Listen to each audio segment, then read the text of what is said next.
Alright, now for the spicier stuff, in which I have no script whatsoever. To summarize, to make this quick, because the previous segment was so long, I did not expect it to be that lengthy.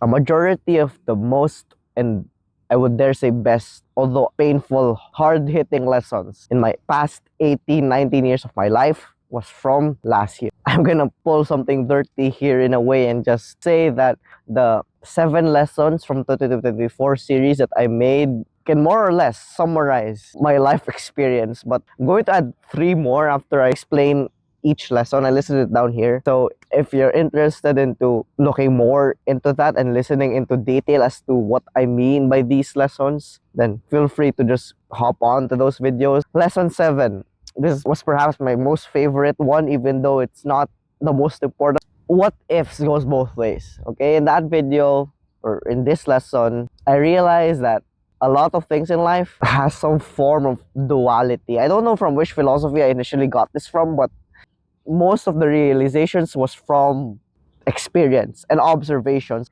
For every bad what if a person makes, there's a good what if counterpart.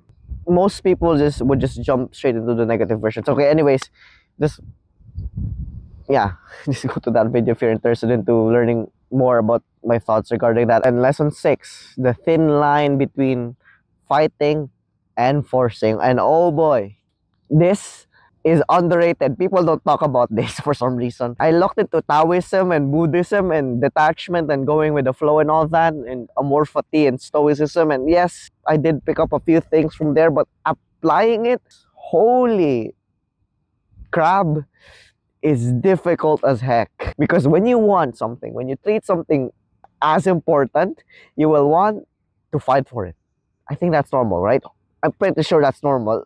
When you want something, you'll do something to have that thing be there. But when life has other plans, that's where friction comes. And when friction comes, that's where conflict arises. And when conflict arises, very, very unfortunate stuff takes place. In that video, I talk about where you draw the line between determination and desperation. So that's that. Fifth, okay, where was I? Lesson number 5, because we're starting from 7. I did it from 7. And work with your nature. Yes, work with your nature. I was confronted with a problem that I tend to be a retrospective person, which made goodbyes harder. Canon event happened, and I'm pretty sure it's easy to bridge the connection between those two things. This has led me to tons of internal and mental suffering, because I don't know, I have this habit of just transporting myself back into the past. And essentially, I would bundle this up in the phrase, I cannot look forward to the future without seeing a glimpse of the past.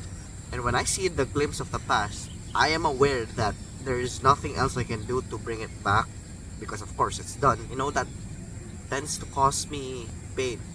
And as 2024 me would like to call it, heartaches. I don't even know where I got it. Yeah, from the song. I got it from the song. I basically learned how to live with my own flaw. I think it's a flaw. At first I thought it was a superpower of some sort, like an ability to have very good memory. It's like having a catalog of everything that has happened in my life, but when you have no control over it and it just happens at random and at times where it's most inconvenient, it's a pain. Again, just go to that video for further details, but eventually I just learned to live with the fact that I am like this and I just have to find workarounds. I cannot undo something that I've realized I've been doing for years. So yeah, work with my nature. And I think it's been serving me well so far. Anyways, next lesson. Change is beautifully scary. I don't think I have to go into that any further. This is just building off of the previous lesson. The past is gone. What causes the past to be gone? Time.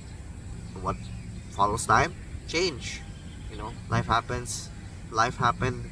Life will happen. So I didn't really like that idea.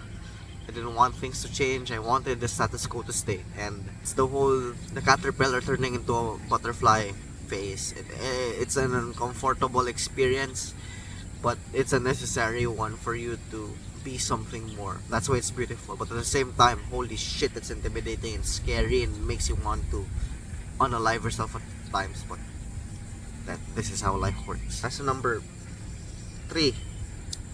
Happiness or greatness, you have to choose one. This is when you want to do something great, when you want to succeed, it usually comes at the trade-off of that's the key word in this lesson, basically. Trade-off is that when you want to do something great, when you want to achieve something, whether it be at the top or beat somebody, you will lose something in exchange. And in most cases, it's your own happiness and peace of mind.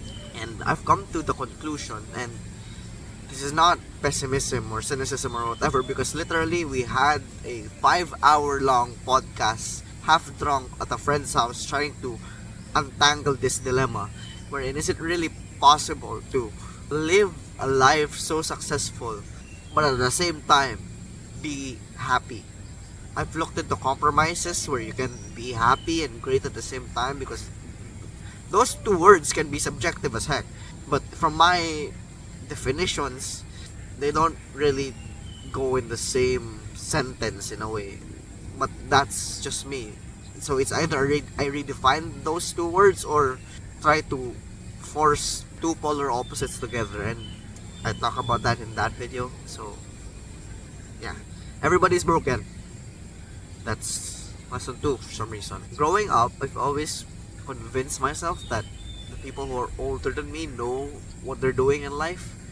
As you reach those ages where you thought people would be wise and all-knowing, you start to realize that, okay, holy, my goodness, nobody knows what they're doing. And especially now, in our time, a lot of people are disturbed. Like, literally, not, again, I'm just saying this as a realization, not a judgment. A lot of people are disturbed, like, mentally disturbed, and I'm not even exempt from that. People have issues, okay?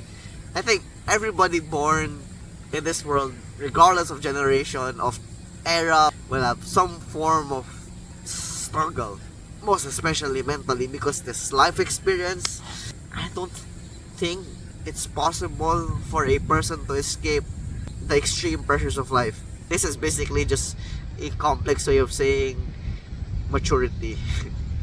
It's basically maturity, and a lot of people are still immature. I'm still immature in many aspects. You know, maturity can be broken down into many factors. A lot of people don't really heal their inner childs and move on from a lot of things during their early years in life. So yeah, people will have issues. So look into that video if you're interested. And lastly, this will sum up a lot. Lesson number 1, 7 to 1. So the final lesson. There is no final lesson. Like, that's the lesson. There will always be something you won't know. There will always be something that you'll have no idea how to navigate. As soon as you convince yourself that you've figured out everything in life, life will try to prove you in many ways that that's not the case.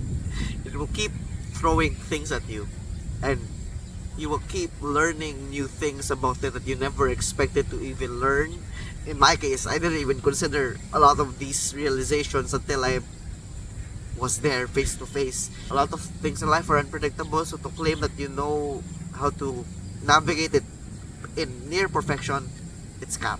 It's cap. Again, nobody knows what they're doing. A lot of people will admit that, even the most qualified and competent people, to some extent, they don't know what the heck they're doing. Some people even admit it. I admit it. I don't know what I'm doing. And to add 3 more lessons in which I did not, life is disappointing. And that's not me being pessimistic or whatever. When you have expectations, you'll get disappointed. And that's where most of my troubles and worries stemmed from. Another way to phrase it, which is just as worse, is life is cruel. Oh man, I'm caught in an earthquake drill. I forgot there's an earthquake drill today. I don't know if y'all heard that, but yeah, I'm gonna continue anyways because I'm built different. Life is disappointing. You take your time. Honestly, this is something that I'm still working on as we speak. And as I mentioned a while ago with regards to making videos, I have to learn how to enjoy all of this. even this moment, in the present moment. Lastly, my goodness, you have to get your values straight. Like, you have to get it aligned. I believe a lot of the hardships, and most especially the unnecessary ones, like unnecessary friction I faced during the past 18 years of my life, was stemmed from the fact that I did not know my priorities, and more importantly, the things that are important to me. Just looking back, the past nearly 2 decades, if I knew what I wanted, not just desire, but what I wanted to do with my life and what I have to aim for, regardless of what's going on, regardless of whichever kind of event life throws at me. When I know what I want and what I want to achieve, regardless of what anybody else says, whether you take this from me or that from me, I probably would have had an easier time navigating through challenges, most especially during, peak adolescence, and most especially last year. Yeah, I mean, maybe I'll make a separate video on this, because yes, that reminds me, I was gonna make a video on it until Mark Manson out of nowhere released that podcast on values, which I'm now trying to unpack myself and try to reflect upon. But yes, one thing that I would definitely provide as an advice to anybody regardless of age, definitely adolescent, teenagers, find out what you want, what you're good at, and try to figure out how those things can help you move forward. Because it's more than just motivation. It's a mix of everything, from willpower to discipline. When you're pulled towards something, that is 100 times stronger than pushing for something. When you have that figured out from an early age, which understandably isn't something you'll usually find, a pull will always be more beneficial, healthier than a push. And trying to unpack your values is one of the best ways to find out what pulls you towards something. I'll go deep into it on another video, but essentially, it's alright if you don't know what the hell you're doing. That's okay, that's understandable. To claim that you know what you're doing, again, that's cap, bro, that's cap. But if you have one thing that you know you'll do anything for, regardless of what happens with everything else, you find that thing that you are truly passionate for, and it cannot be taken away from you. That's also important. It should be from within, and it's not dependent on external factors. Then you're gonna be good most of the time. Because again, I'm not gonna claim that if you have your ultimate value figured out, then life will be a breeze. No, again, as I said, there is no final lesson. You find out all your motivations, which of them are desires, which of them are instincts, which of them are for the sake of just doing it, or FOMO, or whatever. When you find that thing that you'll do just for you, because of you, that's something.